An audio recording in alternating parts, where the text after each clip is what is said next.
I'm a vibe out today. Hello, love. So, you decided to move out on your own.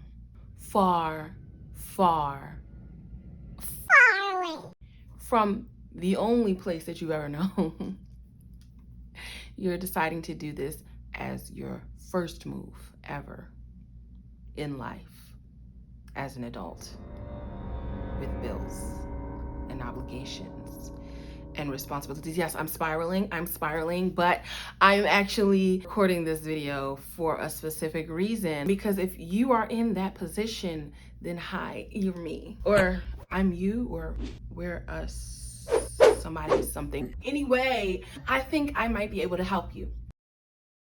So I made a decision in the end of 2020 to pack up and liquidate everything that is not important to me and relocate my personage from the East Coast of the United States of America all the way over to the West Coast, purely for my own personal need to challenge myself. You finally make that decision, you don't really know what's step one. This video should hopefully help you to outline your plan of action. It will also help you to be able to manage all of the different variables that you're gonna have to consider, so that a move this momentous, it'll seem a lot more doable. Because I can tell you from my own personal experience that, yeah, when I finally made the decision, so you know what, I'm gonna go for it, the very next thought is like, but how? So here's the how. Keep watching. So the first step in moving across country is downsizing. You're not moving around the corner. This isn't like a typical where you can rent a U-Haul and just pile everything in the truck and just take a couple of trips if you have to. This is gonna be a one and done for you, okay? Hopefully. Let's just knock on a little bit away. You're not coming back. No, you don't need to. What's back there? You're not looking back. You're going forward, right? You're definitely gonna have to consider the things that you're gonna need in the immediate versus the things that you can liquidate and possibly reestablish with yourself in the new city. What I like to think about is your necessities: clothing, food, and shelter. You're gonna have to consider the landscape and the weather at the city that you're going to. Me personally, I was coming from a state that experiences all 4 seasons to a state that don't. The next thing you want to consider is all of the necessities that you are going to need when you immediately touch down. You can make the decision on your own as far as what you want to do. I did have a tendency to stockpile, but I downsized myself. So like, yeah, if you're like me and you have a surplus of things, you might limit yourself to 1 box of each thing. Next things you want to consider are the things that you definitely want to keep. So these are going to be mostly mementos, things that you're not going to be able to otherwise replace in your new city, things that carry memories usually for you. So for me, that was things like pictures and books and my art supplies. Downsized a lot of my crafting though, but not my arts. Crafts, but not the arts. I did take a lot of pens and pencils, paint, a lot of those types of things, but that was the compromise I made with myself. You're gonna also want to schedule out how you remove the things that you're maybe using now on a day-to-day basis that you're not going to be taking with you. So those were things for me, like my bed, my TV, and a lot of my big furniture. For most things, I was able to take pictures and upload them to a seller's website. I use Facebook Marketplace a lot, and I think I sold everything that I did sell via Facebook Marketplace because it was just so convenient for me. I already had the Facebook account, so it was a no-brainer. If you've never looked into it or you've never tried it, Facebook Marketplace is very active. It's definitely a good option, but I would suggest that you utilize a few different platforms. A few of my items that didn't sell, I did end up like giving away or throwing away. And maybe if I had utilized multiple platforms, I might have found interested parties in those other items that weren't necessarily interested in Facebook. But I was dealing with a lot of different factors. I made the decision to move at the end of 2020. So within a couple of months, I had to plan all of this, figure this all out, do all the downsizing and do all the packing and moving before 2020 was out. So it was just easier for me just to use Facebook Marketplace. And I'd already had it set up in my mind that if I couldn't make some money off of the item, I was just going to give it away. Solidifying the things that you're going to absolutely need to take with you, it helps you to move into the next step. There's 5 major travel and transport options for your items. The first and probably the most common is air travel. Now that's going to be your most convenient, but probably one of your most expensive options. If you know you don't have any bulk items that you're going to want to travel with, maybe you just have you and your clothes, maybe flying is an option for you and you can afford to add on an extra bag or two to the ticket fee. And that works for you. It's quick, bada bing, bada boom, and you're there. Another would be driving. A lot of people like to drive because you have different options in that variable as well. You can rent a moving truck and pack your whole house and be able to get you and everything in your house to this new destination. Maybe you already have a car of your own and you're willing to stuff that to the brim. And so then it's you, your car, and you're just traveling with everything that you can fit in your car. Please, if you're using your own personal vehicles, please have your car serviced before you take that trip. You don't want to be stuck. You got to call AAA or something to try to tow your car because it's broken down in the middle of nowhere and you don't really even know those mechanics, and you're going to get fees out the wazoo because they're going to charge you for all these things because they know you're in a bind. You don't want to put yourself in that situation. So please, if you're using your personal vehicle, have it serviced before you start this journey. Get your tires rotated, get your brakes checked, get your windshield wiper blades updated even. Don't skimp if you're using your personal vehicle. Another option for driving would be rent a vehicle. This was the option that I took. I actually chose to rent a van with the stow and go seating. And that is what I decided after I downsized that I would be able to fit all of my items into easily. With rental companies, moving trucks like U-Haul, they do offer options for you to travel one way. Of course, you'll have to go to one of the major branches. Well, a lot of times they'll let you pick up the trucks from there and drop them off at the U-Haul destination in the city that you're going to.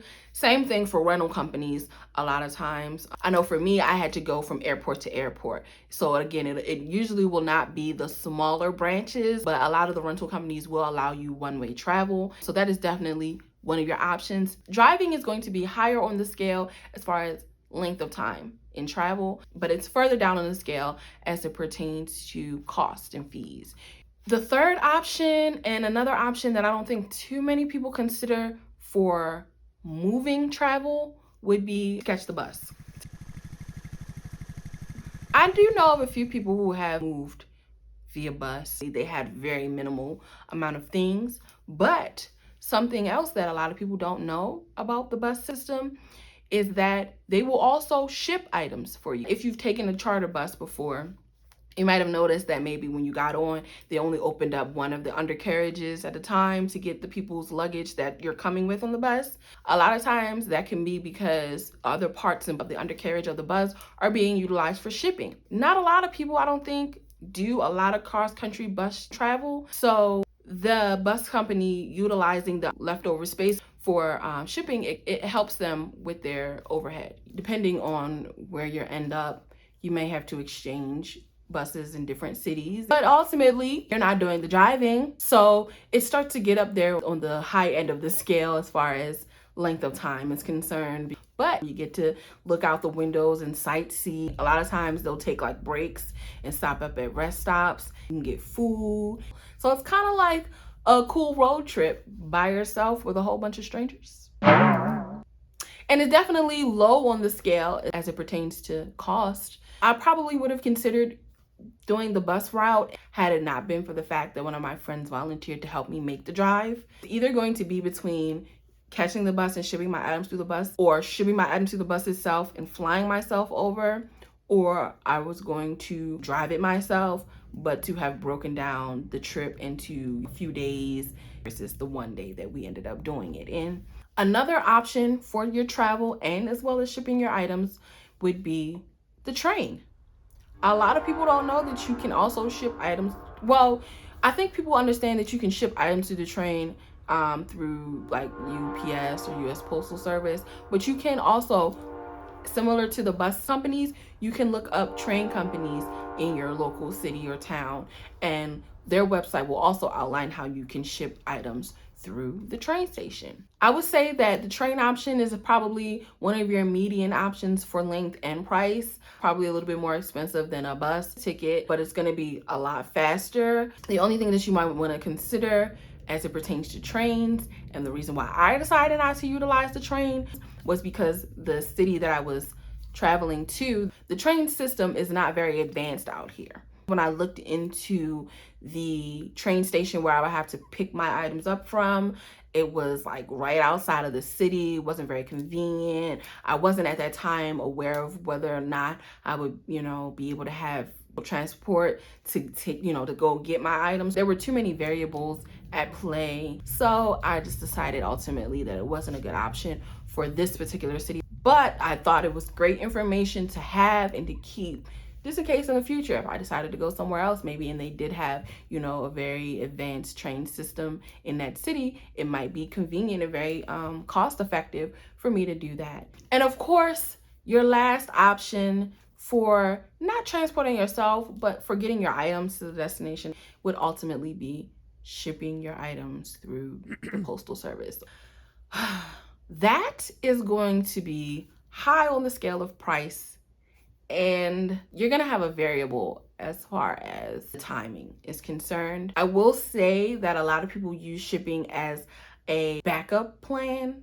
Maybe at the last minute realized they had something extra that they couldn't fit, and so then they had to bite the bullet and get it shipped through the postal service. Pricing is going to be based on weight and whether or not you want the items to be certified and signed for, what the destination is that you're dropping it off to. Is there going to be someone there to pick it up and not have your items stolen? There's a whole lot of variables there, but it is a good backup option to have. You absolutely know you don't want to leave something and you can't fit it in your car when you crammed everything in your car or on the bus or the train. You can always take it over to your local post office and have them ship it, and then hopefully either if you have people at your destination that can pick it up for you, maybe the place that you're moving to, maybe they have a front desk or something that can collect items and they can hold it for you. But those things you definitely want to consider. You also want to consider that because how are you getting yourself there? Are you shipping the box and then you're driving and it's going to take you a week, and then your box is sitting there for a whole week because you did overnight shipping? Things like that you want to consider. Chugging right on along. Now, to kind of feed into what I was stating about possibly shipping your items, the next step you want to do is solidify your timeline. Now, for me, in order to accomplish that, I saw that it was very advantageous for me to work my way backwards from the day that I was going to be leaving, formulating my timeline that way. You want to consider what your life is going to look like the day of the move, what your life is going to look like the day right before the move, the week of the move, the week right before the move, and even the month of the move. As someone who made the decision to make this major move with 4 months under my belt to do it in, those first couple of months seem like that last month is going to take forever to come.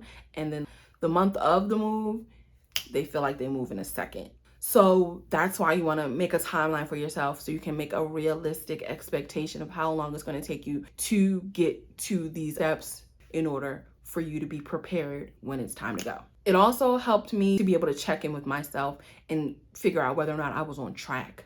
So even if it felt like, oh, it's taking forever and December will never get here, or if it felt like December was right around the corner, I could easily take a pause, evaluate what was going on, and see realistically where I was at in my timeline and see whether or not I was on track, if I had to catch up, if maybe I could just afford to slow down and maybe stop stressing out a little bit. Step 4, I would say, and maybe one of the most important steps, don't forget to build memories. You've been in this state or this city or this town or this county, whatever, for all of your life. So you tend to take things for granted. Your friends, that little pizza shop on the corner, your favorite coffee shop, chips and snacks and things that you used to eat where you were from. But some things that you don't really even consider won't be where you're going. You take for granted where you're from. So I would say definitely make it a priority to plan memories with your friends and your family. Those things are probably going to be some of the most valuable items that you take along with you to your new city. It's going to encourage you when times get rough. It's going to uplift you when there's great things that you can revel in that you've accomplished in this new place. It's just very important when you're leaving and going so far away from where you come from to remember exactly what that is and what that looks like and feels like and smells like, sounds like. So definitely plan those memories. Take so many pictures and videos, please. You will not regret it. Go to all the events. Everything that someone invites you to, go, show up. Plan dinners with your family and friends. Host them. Invite them over just to hang out. I promise you, you're gonna miss those things. You didn't think you were gonna miss them. Sometimes, you feel like you're moving away or leaving to try to get away from those things. But I promise you, you're gonna miss them. A bonus thing to consider would be what tools you have at your disposal. And people are tools as well. They can be. If you're anything like me, you often worry about being a burden or asking for assistance when you know that you're capable of doing it yourself. But a lot of times, even when you know you're capable of doing it yourself, that's the moment when you need the help the most. So don't forget to ask for help if you can, if you're lucky enough to even have someone to consider. Even if they say no, everybody doesn't even have someone to consider. So ask. Don't be afraid. Stop it. Get some help. So yeah, I think those are my 4 major steps plus the bonus. Sometimes that first step is just getting out of your comfort zone, getting away from what you know, getting away from what you're used to. And if that means that you have to move across country or that you even want to move across country, because maybe you don't have to. Maybe it's just something that you want to do. Maybe it's just something that you want to know that you are capable of doing. These are a few steps and a few things to consider starting out. I hope they helped. And if they did, let me know in the comment section below. Don't forget to like and subscribe. It really helps your girl. I'm really trying to do something here. I want to help you guys. I'm really trying to build a community here. I think I can do something that'll be really entertaining and really enlightening and very engaging for you guys. I have a whole lot of ideas and a whole lot of plans in this big old brain of mine. So yeah, come on. Join me on this trip. Let's see where it goes. Literally and figuratively. Until next time, see you, love.